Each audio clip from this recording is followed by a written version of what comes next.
Toda tela que você olha mostra algo horrível. Eu via cerca de 80 a 100 imagens de material de abuso sexual infantil, ou se estivesse de plantão, poderia ver de 10 a 10 mil em um dia. Eu acho que a maioria dessas promessas das empresas de redes sociais de melhorarem suas atitudes é só da boca para fora. Nos vários anos em que trabalhei lá, acredito que só conseguimos pegar um grupo de pedófilos.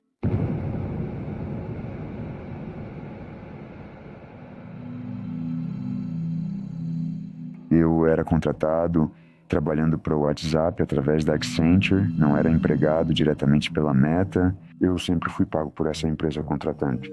Minha função era analisar imagens e discernir se eram pornografia infantil ou imagens que não eram ofensivas. O WhatsApp é criptografado de ponta a ponta. Nada será compartilhado, a menos que uma pessoa naquele grupo denuncie a mensagem. Receberia um aviso explicando a denúncia e teria que analisá-lo. E eu teria que apertar um de 3 botões para decidir o quão grave é, numa escala de não ofensivo até muitíssimo grave.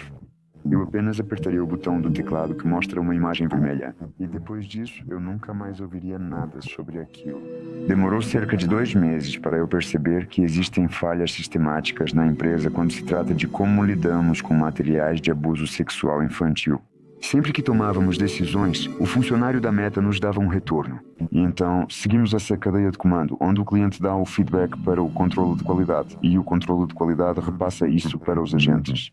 Eu nunca ficava sabendo o que eles tinham feito, eu nunca sabia se eles tinham tomado alguma atitude.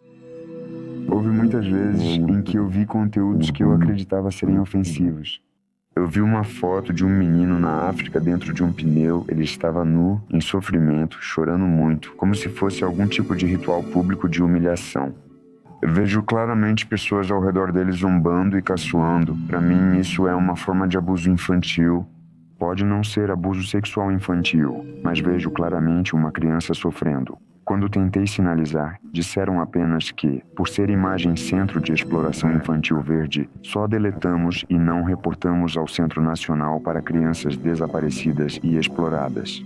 Só porque não era abuso sexual, era apenas físico. Aquela criança está em sofrimento. Percebo isso no rosto dele. Ele chora muito.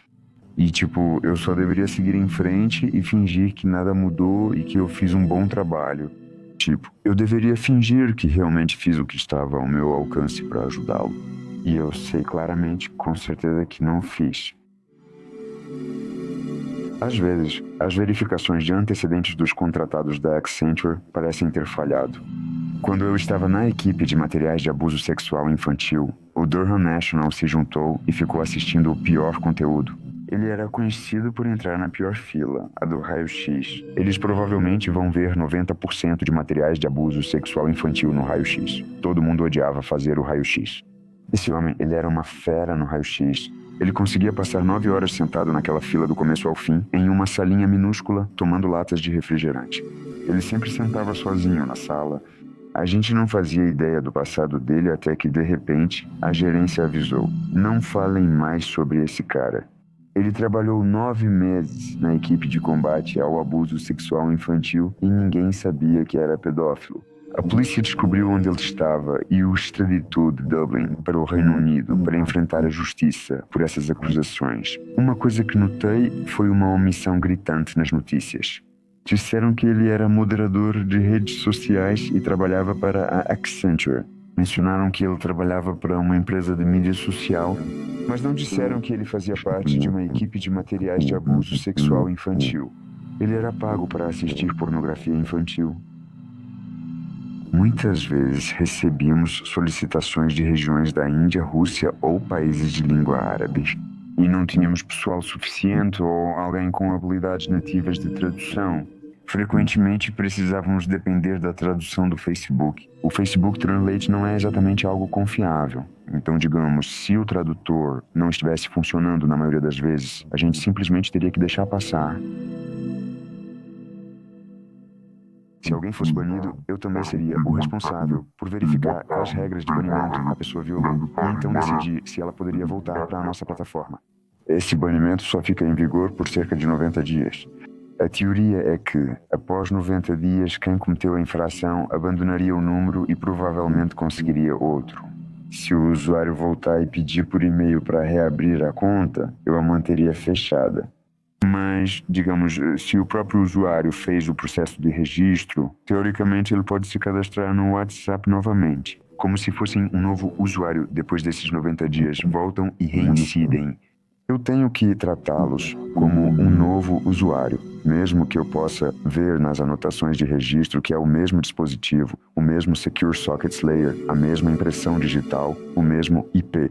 A Meta nos disse para não tratá-los como reincidentes voltando, mas sim como um novo usuário. Mesmo que moralmente eu pense, dane-se esse cara, ele não deveria estar na nossa plataforma. Como eu estava na equipe de abuso sexual infantil, só buscava esse tipo de conteúdo. Em todos os meus anos lá, nunca ouvi falar de uma equipe só para lidar com conteúdo gore. Eu vi assassinatos muito violentos de cartéis. Vi uma criança, um menino de 8 anos na Índia decapitado e morto na rua, em uma vala. Eu pensava, alguém pode agir em relação a essa pessoa por isso? Sempre me diziam que não havia equipe para isso, era uma criança e nós somos a equipe de abuso sexual infantil. Então, o que a gente está fazendo? Podemos ver um corpo decapitado e ficar sabe?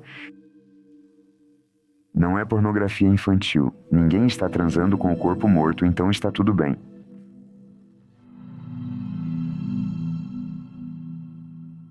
Parecia que eles priorizavam defender direitos de propriedade intelectual, em vez de combater materiais de abuso sexual infantil. O único tipo de atualização em que queríamos focar era essa questão de propriedade intelectual. E eles estão nos ensinando, cara, você tem que tomar cuidado com marcas falsas da Disney ou falsificadores da Nike. E eu fico vocês ignoraram totalmente o problema de material de abuso infantil que vocês têm. Por que eu me importaria com sua propriedade intelectual? Não ligo pro Mickey Mouse. Uma coisa que eu percebi enquanto estava de plantão foi que a maior parte da equipe vinha da Índia e do Brasil. A maioria dessas pessoas era patrocinada pela Accenture para obter o visto irlandês. O principal atrativo era: venha para a Irlanda e em 5 anos você pode se tornar cidadão irlandês. Notei que muitos deles estavam sendo colocados em plantão. Eles seriam expostos a muito mais situações traumáticas em um período muito mais curto e intenso, porque eles não sabem que esse nível de exposição não é nada normal. Eu descreveria o trabalho como um escritório chique, e em toda tela que você olha tem algo horrível. Eu, pessoalmente, lidei com isso recorrendo muito ao uso de substâncias, e isso não era nada incomum lá no ambiente de trabalho. Ou a lenta descida ao alcoolismo, onde você vê todos os dias as pessoas indo ao mesmo bar repetidas vezes. Os recursos normalmente oferecidos para nós seriam uma sessão de aconselhamento de meia hora com um conselheiro que eles chamavam de coach de bem-estar. Eram todas pessoas adoráveis, mas não estavam realmente preparadas para lidar com esses assuntos pesados. Ficou claro para mim que eles estavam marcando as opções para ver se eu estava ou não com pensamentos suicidas. Como não atingi o limite, fui considerado apto para trabalhar, apesar dos graves problemas de saúde mental na época. E parecia que eu não me importava. Com certeza não sou mais a mesma pessoa de quando comecei esse trabalho. Acho que agora tenho estresse pós-traumático por isso. Acho que isso é algo que vou carregar comigo pelo resto da minha vida. Isso vai ser algo que vai afetar o meu futuro. Acho que a maioria dessas promessas das empresas de redes sociais de melhorarem suas atitudes são só da boca para fora. Como pode dizer ao governo que está resolvendo o problema sem sequer conversar conosco sobre as soluções? Acho que o cliente sempre pensa ao ver casos de pornografia infantil. Temos um contratado, eles cuidam disso. Está fora das nossas mãos. Havia tantas crianças que poderíamos ter ajudado e não fizemos nada. Estamos lá apenas como um exercício de relações públicas, não estamos lá como uma força real para ajudar as pessoas, estamos lá só para que a fachada de que o conteúdo está sendo moderado realmente aconteça.